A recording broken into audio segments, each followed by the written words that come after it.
இவ அனுரகுமார திசுநாயக்கா கிளிநொச்சிக்கு போனார். இப்போ இந்த முல்லைத்தீவுக்கு போய் ஒரு வீட்டில் போய் ஒரு குழந்தை பிள்ளைய தூக்கி அளவலாவி அவர் கொஞ்சம் ரெண்ட மாதிரி சொல்லினும் இது அரசியல் ஸ்டென்ட் அடிக்கிறார், அவர் ஒரு நடிப்பு நடிக்கிறார், ஆகலை ஏமாத்துறதுக்காக சொல்லி சொல்லி ரெண்டுமோ ஒரு ஒரு எதிர்த்தரப்பு அப்படித்தான் சொல்லும். இதை வேறு ஒரு அரசியல்வாதி இன்றைக்கு ஜனாதிபதியாக வந்திருந்தால் அவைகளை கிட்ட அணுகிறதே பெரிய கஷ்டமா இருந்திருக்கும்.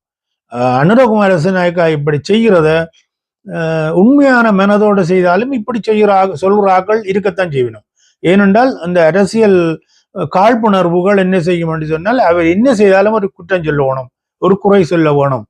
யாழ்ப்பாணத்தில் இவ்வளவு அபிவிருத்தி திட்டங்கள் செய்த பிறகும் அங்குள்ள அரசியல் கட்சிகள் சொல்லினும் மாற்றாந்தாய் மனப்பான்மையோடு தான் ஜனாதிபதி நடந்து கொள்கிறார், தமிழர்களுக்கான தீர்வொன்றும் பெற இல்லை என்று சொல்லி இப்ப ஒரு குறித்த ஒரு 4-5 அபிவிருத்தி திட்டங்கள் என்றாலும் வந்திருக்குது.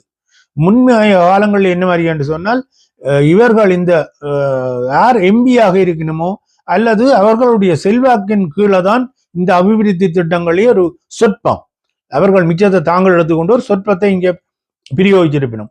நீங்கள் பார்த்திருப்பீர்கள் 2018ஆம் ஆண்டு மாகாண சபை ஒரு அரசாங்கம் ஒன்று இருந்தது. விக்னேஸ்வரன் தலைமையில முதலமைச்சராக இருந்தவர் மாகாண சபை இருந்து அதுல இருந்த ஒரு பீரியட் ஒரு ஒரு ஒரு அது நிறைவு செய்யவே இல்லை, ஒரு அதன் ஆயுள் காலத்தை நிறைவு செய்யவே இல்லை. அதுக்கிடையில உள்ள நிதிகளை அரவாசி நிதி திருப்பி அனுப்பப்பட்டது. அரவாசி நிதிகளை அங்க உள்ளவர்கள் ஏப்பமிட்டு எல்லாம் முடிச்சு போட்டு அப்படியே பின்பக்கத்தை தட்டி துடைச்சு போட்டு கிளம்பி போயிட்டோம். இப்படித்தான் இருந்திருக்கும். இதுக்கு அனுராவினுடைய அரசாங்கம் இன்றைக்கு ஒத்துக்கொள்ளாதன்றதை பார்க்க தெரியக்கூடிய இருக்குது.